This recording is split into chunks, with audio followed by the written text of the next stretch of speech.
One of the worst things about having IBD is the risk of constantly going into a flare. You never know when it's going to sneak up. You never know if you're going to be at a birthday party, a special event, before an occasion, if it's going to be in the middle of the night. They almost seem to be entirely random. But what if there was a way you could control those flares, or at the very least avoid the most common offenders that drive your body to flare up in the first place? Well, in this episode, I'm going to be taking you through exactly that. We're going to be covering the worst offenders for IBD, the things that are most likely to put you into a flare, and some of them you probably don't even expect. You're not going to see it coming. I'll give you a hint. Even probiotics, that's one we're going to cover here, spoiler alert, can drive you into a flare. The question is why? And that's what we're going to be talking about here on this episode, so you really understand this. Now, I do want to apologize if you're a regular listener. It's been a couple of weeks since I've gotten a new episode out. I am working entirely solo in addition to everything else, trying to get these out to you. So I do apologize for the delay for the last couple of weeks here, but I'm working really hard to get back on top of these.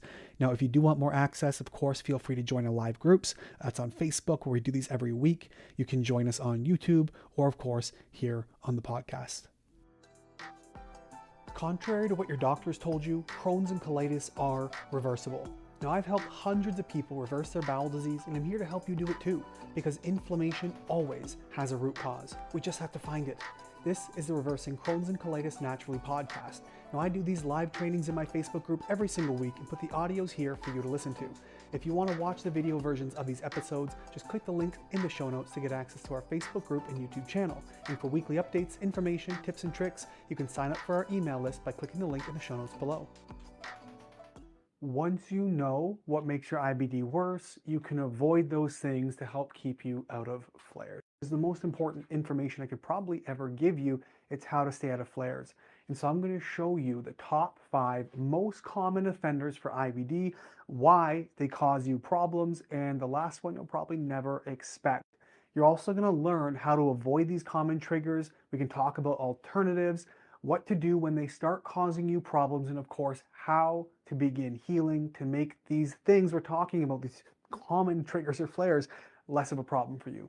Now, if you don't know me, my name is Josh Deck. I'm an IBD specialist, medical lecturer, and physician consultant for Crohn's, colitis, and severe IBS. Now, my team and I have helped reverse hundreds of cases of IBD, and we can help you do it too, because I'm telling you, I promise you from the bottom of my heart, this is not an irreversible condition that you're stuck with.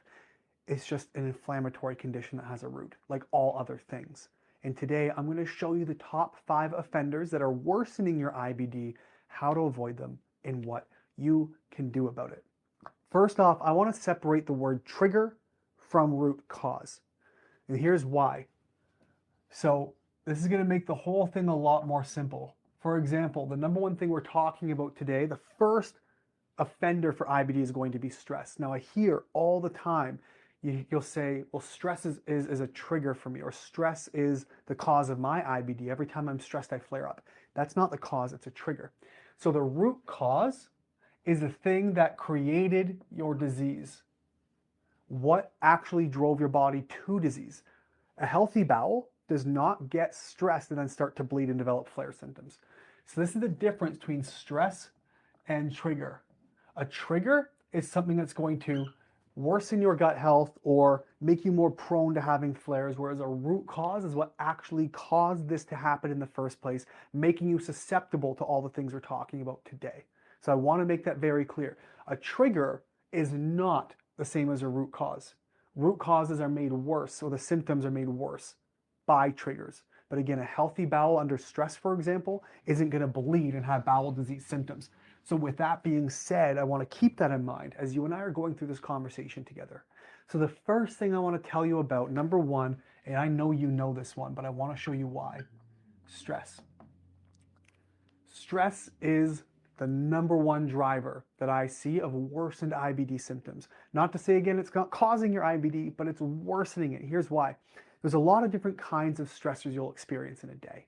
There can be a lot of things. It can be physical stress, it can be emotional, it can be immunological stress, like maybe getting the flu, it can be sleeplessness, so things like hermetic stress even, where going to the gym is a good stressor for your body, but it's still stress. The analogy I like to use all the time is your cup. Your body's like a cup of water. And you have all these things that are filling it up. When it gets to the top, it overflows and causes disease. Well, stress fills that cup. But hermetic stressors, so things that your body will go up against that can make it stronger, working out, getting exposed to the flu bug going around. The stronger your body gets, the less susceptible you are to some of these problems. If you go to the gym and you work out often, well, you're not going to be crippled walking around limping sore for 3 weeks because you go often. But if you've never gone before and you go hard at the gym, of course, you're going to be stiff and sore. And so what happens under stress, all these different kinds, they fill your cup. It doesn't have to be just psychological, emotional stress. Going to the gym can be stress. Or maybe you're someone who is fasting. You're trying intermittent or long-term fasting. Maybe you're trying cold plunges because you heard they're good for your immune system. These are forms of stress that are filling your cup and could very well be contributing to your flares. The ones we just happen to recognize are emotional stressors like work stress or relationship stress, where you think, wow, I got into a fight last night, I'm flared up today. Well, of course, that's the one you recognize, but there's many kinds of stressors and your cup overflows. So we're talking about managing this. I want you to keep in mind, number one is reduction, obviously, but you can't always avoid a stressful situation. But what can you do when you're under stress? Very simple things. Breath work. There are apps you can use for this. Nerva, Apollo Neuro is another good one. There's all kinds of apps out there you can actually use to get yourself better. But it's a matter of, because if we can't reduce the stressors going on in your life, what can you do to manage or combat the damage stress is doing to you? So avoid ice baths. If you've got bowel disease, I will not have you ice bath by any stretch of the imagination. I won't have you fast either. There's other ways you can get food in. I know fasting can almost give you relief because you're not requiring exercise or requiring work, mechanical work on your inflamed bowels. So fasting might feel better, but there are ways to get your food in that aren't applying these stressors to the body. So working on that breath work, working on other stimuli. You can do all kinds of tapping and things you can work on for your body to stimulate that vagus nerve. But we want to watch the stressors, all of them. Physical, emotional, immune stressors, getting yourself in the sun, gentle exercise, not going too hard. It's very important. The next one I want to tell you about is roughage. Now you probably know this one, but I want to go into this one with you and explain why. Roughage is one of these things that it's not everyone's going to have it. You and your best friend might both have IBD, for example. One of you will have more of a problem from fiber, from dried meats or thick, like hard meats like beef versus fish, for example, but not everybody.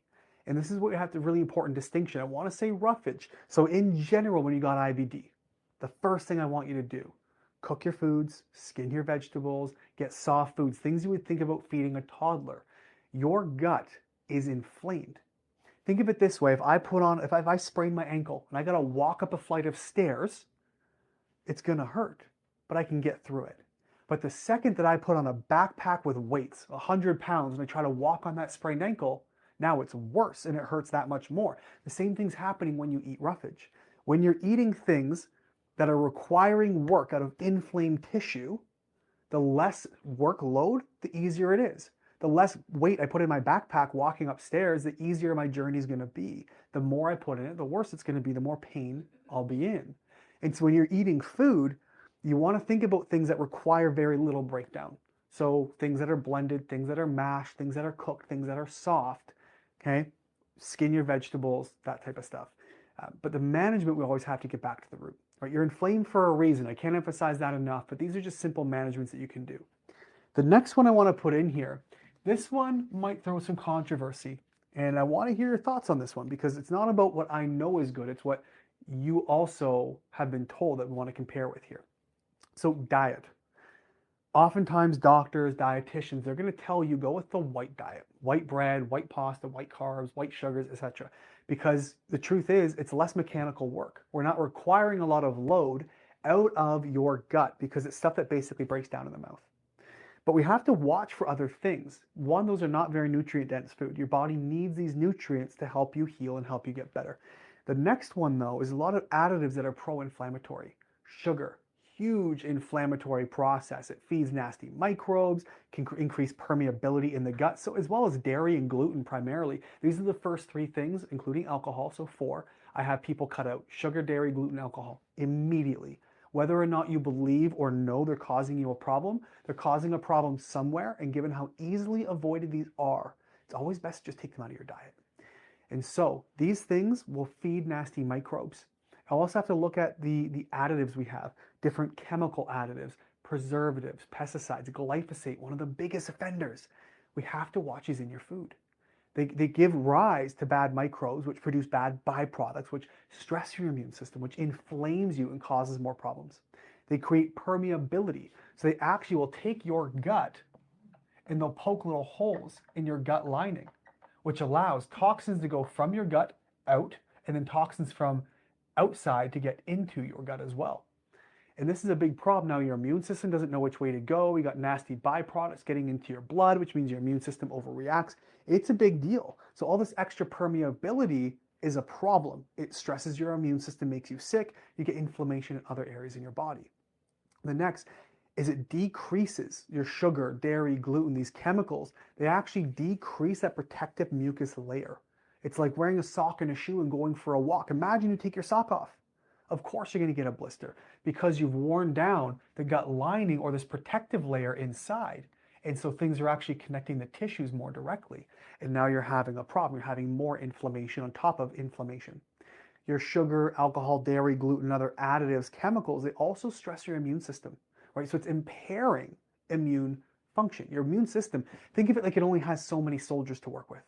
And then what do? Well, you send soldiers off to battle in one area, you send them off to the next and the next and the next. Well, suddenly your army's spread too thin. It can't really do its job.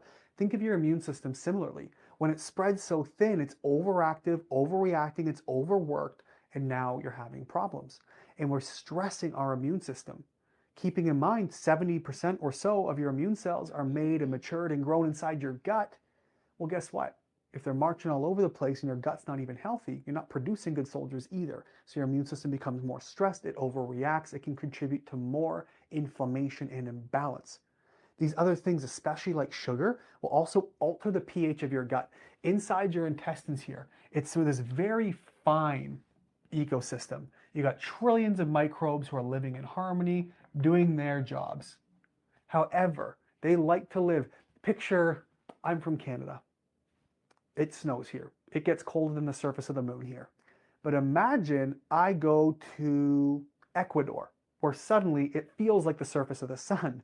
And so what happens, I go from surface of the moon to surface of the sun. My body can't handle it. I'm not equipped for that. What happens, your gut likes to live in a certain ecosystem, a certain type of climate.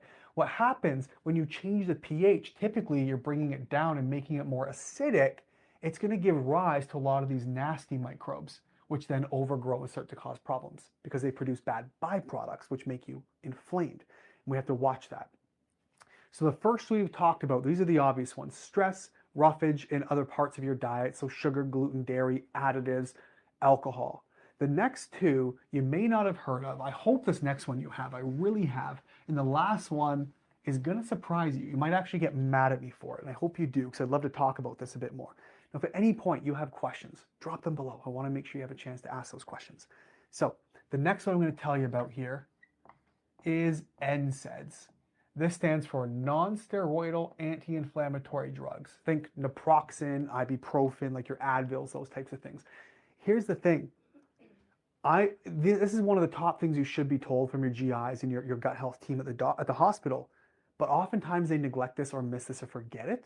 And that's a huge problem. In fact, if you're familiar with one of the functional medicine OGs, Dr. Andrew Weil, he actually gave himself bloody bowels from taking too much NSAIDs, ibuprofen. A lot of aches and pains going on in the body. Instead of addressing the roots, this is what got him to functional medicine. He was a traditional physician. He was severely overweight. He was sick, aches and pains, taking the drugs like recommended, caused bloody bowels, and gave himself colitis because of the over NSAID use. This damages that gut lining. We just talked about this. Imagine your gut has a layer or a lining in it. It's like a sock in a pair of shoes. If you go for a walk in your shoes without socks, that rubs and rubs and rubs, it gets red, your foot will blister, and it will bleed. But if you put a sock in there, you're protected. The same thing happens in your gut. This mucus layer protects them, but these NSAIDs actually damage that lining. It increases permeability, again, like we just talked about. It actually, NSAIDs like ibuprofen, you take them for aches and pains. It helps with, it's anti-inflammatory. In the gut, it is pro-inflammatory inside your digestive system. So you're already inflamed, then you're taking NSAIDs like ibuprofen or something else, and you're making your inflammation worse. You're pouring gas on the fire and wondering why it's burning down. So you have to watch for these, okay? Another thing it does is it can, of course, increase bleeding, but it also disrupts that microbiome. We talk about this very delicate ecosystem living inside of your gut. Well, guess what? You get an increase of the bad guys and a decrease of the good guys when you're taking things like ibuprofen into your body. And of course, you're going to be inflamed. And it contributes to these problems. We really have to watch for these. The last one, this one is going to surprise you. Probiotics. Probiotics can be a huge, huge problem in IBD. And I'll tell you why. I hear all the time, well, I got to take your probiotics. Make sure you're taking your probiotics. They're good for your gut. But here's what we need to know. Probiotics are not always good. Probiotics are living organisms. If you haven't heard my analogy, I'll give this one to you fresh. I talk about probiotics, prebiotics, and postbiotics, like having fish in a fishbowl. If I've got a fish inside my bowl, that's the living organism. That is my probiotic. Now that fish has to eat, right? I got to put fish food into the bowl. This is my prebiotic. This is what the fish eats. Then naturally the fish being alive, it eats, and what does it do? Just like you, it poops. Now that is called the postbiotic. So prebiotics are the fish food, probiotics are the fish, the living organism, postbiotics are fish poop. Inside of your gut, the microbes are the probiotics, the things we consume. And what happens, the prebiotics they eat, postbiotics they poop. When you take a bunch of probiotics, what do? You're putting a whole lot of fish inside of the fish tank. And we don't know, do they belong there? How many species are there? Are we altering the ecosystem? What's happening when you're adding a bunch of living things into a delicate ecosystem? Even helpful things that may not be helpful for you. I've had clients who have come in who have actually taken probiotics and bled profusely, like cups a day, like to the hospital, emergencies, needing transfusions because they cause so much bleeding. We also have to consider what happens in the ecosystem. The big fish eat the little fish. Some fish will eat each other. Well, we have certain microbes, for example, like Lactobacillus reuteri. This is known as a bacteriocin. So it actually will gobble up and destroy other microbes that shouldn't be there. Well, when they destroy them, think of it like popping a balloon full of confetti. What happens when you pop that balloon, all that confetti, it goes everywhere. Now your immune system has to jump all over the place like freaking Seabiscuit to try to clean it all up. And so sometimes destroying microbes is actually a bad thing. And so I'm going to put this in line here and say, if you take things like oregano oil, you just see what happens, you might cause yourself a big issue. You might really mess yourself up. These things can drive immune pathways. Your probiotics can drive immune pathways. They can kill off certain things which lead to excess toxins in the system you may not be able to get out. There's a ton of problems that can be created from taking probiotics. Now, we also have to look, there are certain strains, particularly lactobacillus, so your L strains, they tend to be higher in histamines. Well, a lot of what we see in bowel disease, in the hundreds of cases that we've helped now reverse, is histamine intolerance or dominance. Not necessarily MCAS, we call it, MCAS, that's mast cell activation syndrome, but histamine dominance or intolerance. So certain foods, ferments, probiotics, maybe it's your kimchis, your kombuchas, it could be things from a can, things that are cured, like cured meats, beef jerky, sausage. These things might be contributing to histamine release in the body, leading to more bloat and elevated immune responses, which can contribute to your bowel disease. So you have to watch for that. And of course, if you have conditions like SIBO, we call that small intestinal bacterial overgrowth. So let's go back to your fishbowl. Imagine now you have a fishbowl, it's only meant to hold 30 fish, but you put 300 fish in it. You're going to have an overgrowth issue. The tank's going to get nasty, microbes are going to die, it's going to be really toxic and polluted. Small intestinal bacterial overgrowth is when your microbes, there's too many inside the small intestine, and they overgrow and they cause a lot of problems. We see this connected to things like parasites, etc. But now this fish tank is so full of fish that all we have is cloudy water and fish poop. It's not going to be a good environment. It's also going to be a nasty environment for your gut microbes to live. And so probiotics, depending on what you're taking, why you're taking them, how your body's responding, the state of your system, probiotics might be a very bad idea. It can make things much, much worse. We have to use them selectively or therapeutically. You wouldn't just go randomly into a pharmacy and pop a bunch of prescription pills just to see what happens. We should treat your microbiome or your probiotics with the same type of reverence. I don't want you just taking a whole bunch because you think they might be helpful because they're probiotics. They could actually be very harmful for you. And if they're causing you a lot of issues, we have to be very careful. You may not notice they cause you issues for several days. And so this is where taking probiotics, microdosing, very low doses, is less of an issue. The dose is definitely what contributes to the issues you may have.